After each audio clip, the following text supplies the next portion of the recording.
مَنْ يَأْخُذُ عَنِّي هَؤُلَاءِ الْكَلِمَاتِ. Now who is going to take these words from me? So here Rasulullah sallallahu alaihi wasallam, he's demonstrating two things. Number one is that he asked the crowd a question to get their attention. Right? As soon as he asks a question, everybody's attention is there. Right? It's also in psychology as well. When you ask a question, right away people's attention is averted to the person asking the question, right? Especially if he's asking in such a manner, right? So Rasulullah says, مَنْ يَأْخُذُ عَنِّي هَؤُلَاءِ الْكَلِمَاتِ. And the second thing that Rasulullah is demonstrating here, he says kalimat, he says a few words, right? Not the whole bayan. If everybody here didn't know that I was going to take only 30 minutes, our attention would be somewhere else. Because nobody would know what time we're going to finish, right? Even then, sometimes even 30 minutes is a little too long for some people, right? But here was something, I just have a few words to say, right? So who is going to listen to these words?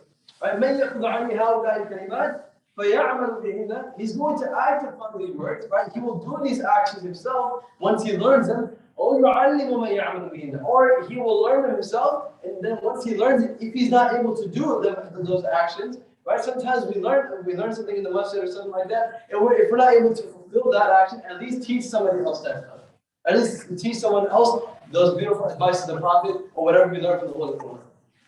Right? And then what happens after Abu Hurairah? He says, "وَقَالَ أَنَا يَا رَسُولَ اللَّهِ." He says, "Me, O Rasulullah, I am here to listen to his words." And we can also take a lesson from this as well. Abu Hurairah, he spent the least amount of time with Rasulullah, about 2 years. And in those 2 years, the amount of ahadith he narrated, right? Imam Nawawi mentioned that he narrated about 6,000 ahadith, right? The most ahadith amongst any sahabi, right? Because he had that zeal for knowledge. He always wanted to learn. He always wanted to learn from Rasulullah, right? And we should have a similar mindset. That if we don't know something about our religion, right? If we want to seek some knowledge, we go and ask, right? We should never feel shy to seek something or seek some knowledge about our religion. We should never feel shy about that. So we need to make sure that whenever we have a question about Islam, whenever we have a concern regarding Islam, we should ask right away. Yeah. So this is what Abu Hurairah is demonstrating here. So فَقَالَ أَنَا يَا رَسُولَ اللَّهِ. Right? Me, O Rasulullah, I'm ready to take this advice. And then he mentions Rasulullah فَأَخَذَ بِيَدِي. So Rasulullah took my hand. Right? Again, Rasulullah was trying to show us. Right? Imagine the Mubarak, put ourselves in this situation. Rasulullah is taking our hand in his Mubarak, blessed hands, and he's looking us face to face. Again, teaching us something. Now, when we teach something to somebody, right? Even another hadith of Rasulullah, when Jibreel would come to Rasulullah, when he do he put his knees to the knees of Rasulullah, and he put his hand upon the thighs of Rasulullah, right? Focus. So here Rasulullah is demonstrating a very similar manner. فَأَخَذَ بِيَدِي. He took my hand. فَعَدَّ خَمْسًا. He counted 5 things. Again, going back to what I mentioned earlier. Rasulullah said, I have to tell you 5 things. Right? Just 5 things. You just pay attention, right? And then, like I said, who's going to take these words from me? So now he's ready to take this. And then the first thing he meant is what? Right? Leave out those things which are haram. Right? Forget those things which are haram. Take them out of your lifestyle. What? You will become the most worshipful of people. Right? And unfortunately today, we can't leave out, we say we try our best to get close to Allah and all these things, but we're not trying enough. Unfortunately, the capacity we have made for ourselves is so little that we're like, oh, we can't do this, we can't do that, right? It's hard for me to stay away from this, it's hard for me to stay away from that, right? It's because we made our own capacity so little. Allah subhanahu wa ta'ala, but Allah subhanahu wa ta'ala does not overburden any soul, right? Except that which He can take. So now we are lowering our capacity so much that we can't even leave out those haram things that we do on a regular basis. I'll start off with the basic food. The food that we eat nowadays, we don't even know it's halal or haram. We don't know, right? And that thing which nourishes our body, right? If that which is haram, then how are we supposed to even carry out good deeds? How are we supposed to carry out good acts when the source of our nourishment is haram? And we know the hadith of the Prophet ﷺ, he talks about this, right? For that person, he eats a morsel of haram food, what happens? His dua and his salah are not accepted for 40 days. Why? Because that food remained in your bloodstream for 40 days. And like I said, that food has a negative effect on the body as well, right? It has an effect on our soul as well. And when we continuously eat haram, do we really think our actions are going to be halal or haram? Are we going to carry out good actions or are we going to carry out bad actions? Right? It all goes back to the source of what we're doing, right? And that's not just the beginning. We lie all the time, we cheat all the time, we do all these things. but we don't ever think about the end outcome of all these things. We don't ever think about what's going to happen. How is it affecting me in the long run? Right? How am I going to be standing in front of Allah with all these sins? Right? So this is what Allah is telling us. Right? Just leave out those haram things. Right? Just try our best. Allah is not making it very hard for us. Right? He's just saying those things which I forbade you from. Right? Just leave out those things. What happens to أعبد الناس? You'll be the most worshipful of people. Right? You will be close to Allah subhanahu wa ta'ala once you leave out those haram actions. Right? We were doing, I just had a class with some of my students about Bidayat al-Hidayah, right? It's a book from Imam Ghazali where he talks about a similar thing, right? For those things, أَنَّ أَوَامِرَ اللَّهِ تَعَالَى فَرَائِضُ وَنَوَافِلُ. That indeed the commandments of Allah subhanahu wa ta'ala are fara'id and nawafil, right? But unfortunately nowadays, and you mentioned in that book, that we limit our capacity so much that we can barely carry out the fard actions. We don't carry out our fard actions, which is our salah, which is our zakah, our sawm and hajj. The salah is the first thing, right? We always leave out our salah on a regular basis and feel it's okay, I can make it up later. The severity of missing of salah is very severe. What does Rasulullah talk about regarding that person who missed their salah, right? He said that between which is iman and kufr is tarku salah, right? Is that person or is that action which is leaving salah, right? And the ulama say you don't become a kafir right away because you leave your salah, but that can eventually lead you to kufr. Right? So we don't want to go down that route. Right? Allah is asking that, He's not asking much of us. Right? He said, and in Imam Sa'id mentioned that same book, that fara'id that we're doing is that capital that we have. Imagine you have a business and you have that capital. Right? Capital where you spend from for the business.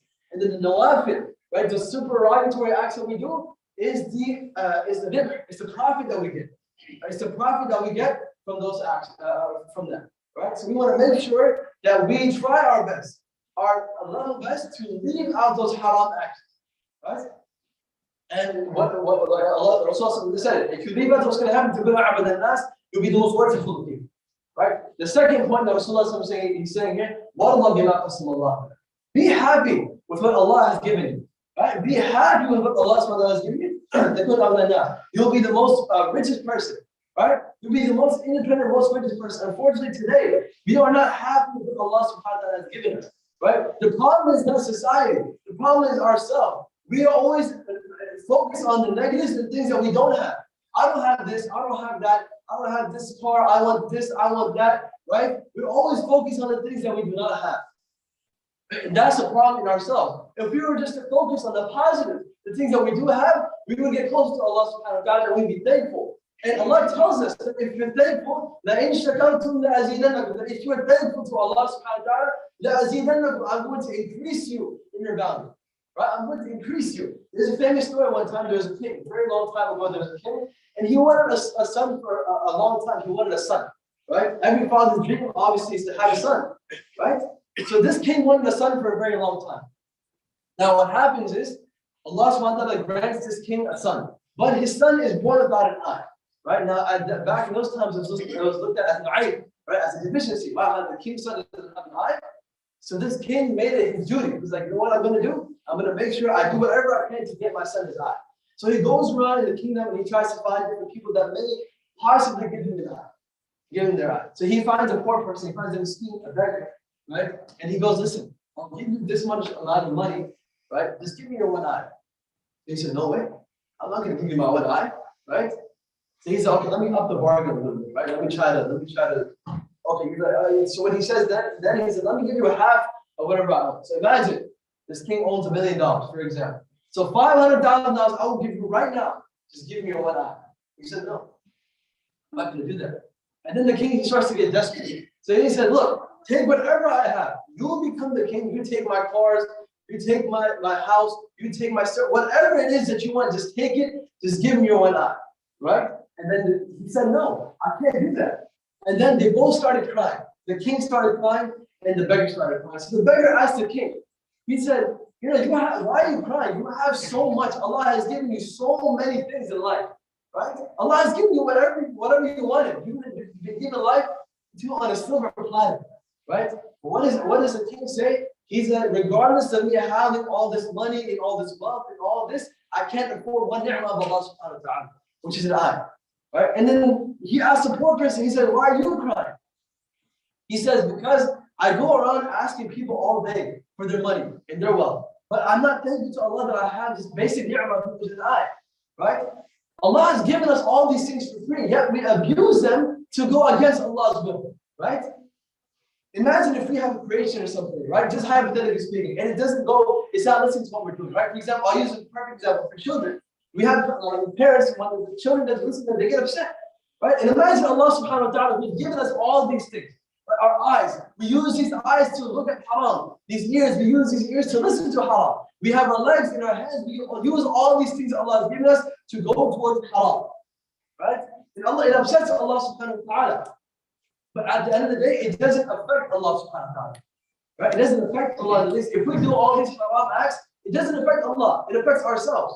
Right? It affects ourselves in the long run. We need to understand that we need to embed that in ourselves. Right? So be thankful for what Allah has given us. Right? Before the time comes, right, where Allah subhanahu wa ta'ala may take away one of these ni'mas from you, we should go and visit the people in the hospitals and ask someone who doesn't have their eyes. Right? Ask someone who doesn't have their arm. Ask someone who doesn't have their legs. What is their life like? Right? If Allah has given us His legs, use His legs to walk to the masjid. Ask that person who's there in the hospital. That man, I wish I had that opportunity where I can walk to the masjid. Right? I wish I had this opportunity. Like it's just regret. It's going to be a life of regret. So we should be thankful for the ni'mas that Allah has given. What's going to happen then? You will be the most richest person. Right? You'll be the most richest person. It's at heart. Right? What does Allah SWT mention in the Quran? On that day, no money, no children are going to benefit. Except that person, or except what will be the only thing that benefits you that day? That person who comes with a sound heart. Right? And the ulama talk about what is the qalb al-salim. That person who is happy with what Allah has given. Right? He's just happy. Right? He doesn't care about Allah. Whatever Allah has given me, I'm happy with that. Right? I'm thankful to Allah for what He has given me.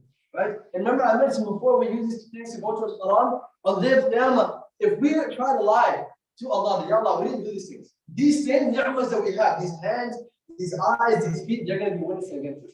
What does Allah mention in Surah Yasin? Famous ayah, right? On that day, we're going to put a seal on their mouths. Right? We're going to cover their mouths. We're going to make their hands speak. Right? And their feet are going to witness against them, which was used to earn this life. Right? So we don't want it to get to that extent. Right? We don't want it to get to that. Insan is such a being, right? That if we're not, there's a famous poem that he mentioned, right? That indeed the true richness of the nafs lies in whatever is sufficient for someone, right? Right? Now, if your nafs refuses to even be thankful for what you have already, so whatever is in the dunya will never be sufficient for that person. It will never be sufficient for the nafs. Right? So this is the second advice of Rasulullah, that be happy with what Allah has given us.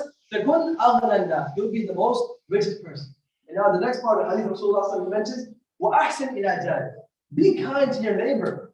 تَكُنْ مُسْلِمًا. You'll be a true Muslim. Right? This is what Islam teaches us. A lot of times people have a misconception of what Islam is today. Right? This is radical religion, this is terrorism and all this stuff. If akhlaq and the character of Rasulullah is what brought people towards Islam. Right? There's da'wah there, but at the same time, the main thing was the character of Rasulullah. I'll give a very famous story. One time there was an old woman, she was leaving the city of Makkah. Back then when the Hujjaj would come, when the Quraysh, they were against Rasulullah in the early stages of Islam, when people would come for Hajj, these same Quraysh, which are the family of Rasulullah, they would send out people that listen, go to these different countries and tell them, look, when you come here, there's this crazy person here. Right? Talking about Rasulullah, there's this crazy person here, don't listen to what he has to say. Whatever he says, it's as if he's a soothsayer. Right? And why are they saying soothsayer specifically? Because whenever Rasulullah would say something, it would have an effect on them, and they would just cover their ears. Right? So then he's a soothsayer, he's a fortune teller, all these things. Do not listen to him.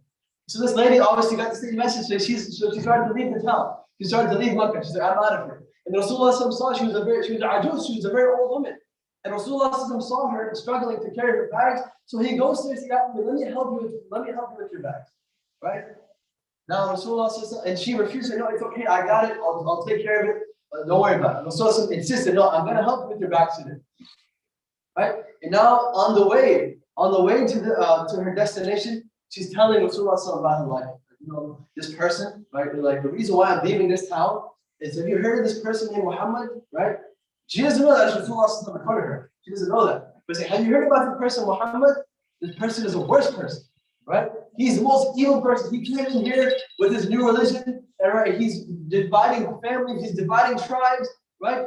Don't listen to this person, right? Do not ever listen to this person. And then Rasulullah is taking it in the whole time. And now put ourselves in this situation. Imagine if we were helping somebody voluntarily, right? And they're saying this stuff to our face. We would take their bags and go the opposite direction. They go get your bag. I'm not going to help you anymore. Right? This is what Rasulullah is teaching us, patience. Right? It's okay. Someone says something wrong, just smile and move along. Right? When the ignorant people say something to you, when they address you, they say something. It's okay. No problem. So now Rasulullah is demonstrating this for us now. And now the lady continues over and over again. He's just taking it. Now at the end of the journey, she thanks Rasulullah so much. She said, thank you so much, young man. You know, I wasn't able to carry these bags myself. Thank you so much. And then she says, you know, I'm going to go back to my tribe and tell them about you. Right? That this person before that actually helped me with my bag. He's like, can I have your name, by the way? Right? She's like, can I have your name? She says, I am Muhammad. Right? I am Muhammad. Sallallahu Alaihi Wasallam. Right? And immediately, what did she say there? She said, if this is what people are saying about you, and this is how you act, then ashhadu an la ilaha illallah. Right? Why should Muhammad right then and there she accepted Islam. Why? Not because of, you know, what's it called? Come to the masjid, do this, do that, but through our character. Right? Rasulullah says in the hadith, that indeed the best, the most choices amongst you, is one of the best character. Because the character, or our character is a reflection of who we are, and a reflection of what we are taught. Right? Our religion, it teaches us peace. Right? Islam teaches us peace. If our character is bad, then people are not going to put fingers at us, they're going to point fingers at Islam. Look at Islam. What kind of religion is that? Right? They teach people how to be mean, they teach people how to say, like, curse back when someone says something. No, so this is what Rasulullah is saying. If you do that, you'll be a true Muslim. Right? To be kind to people. It's not hard, right? No matter what people say to us, right? People are going to say stuff to us regardless of who you are or what you may be. They say stuff to Rasulullah, they say stuff to Anbiya alayhi wasallam. They say stuff about Allah subhanahu wa ta'ala, right? About the Lord, Allah subhanahu wa ta'ala. So who are we, right? Who are we to get offended by somebody says something to us, right? Just take it and move on. It's okay. The problem is that we let people affect our lives so much that we're ready to change ourselves to the people, but not Allah subhanahu wa ta'ala, right? We're ready to change ourselves. For example, if you go to school, right? You have a friend named Muhammad. He's like, I'm going to change my name to Mo. Right? I'm not trying to have this name because people, imagine you have such a beautiful name. Muhammad, the name of the Prophet, but we're changing it because we're afraid what other people are going to say about us. Right? I wear this stove or whatever I wear to the masjid. I can't wear it outside because my friends are going to see me and they're going to laugh at me. Right? They're going to laugh at the Sunnah of Rasulullah and we are embarrassed of that. So in reality, what are we actually embarrassed about? We're embarrassed about the Sunnah of Rasulullah, right? And that's going to be on our head. So we should not worry about other people say to us. Just be a good person, right? That's what Rasulullah's message here. Ahsani ila jarik. Jarik does not refer to your neighbor next door. It refers to the whole community. Be kind to anyone, right? You'll be a true Muslim. I think it's 155. Right? So may Allah give us tawfiq to understand all these teachings of the Prophet. I wasn't able to go through the hadith today, but inshallah, hopefully in the future we can finish up this hadith and learn from these beautiful advice of the Prophet. May Allah give us tawfiq.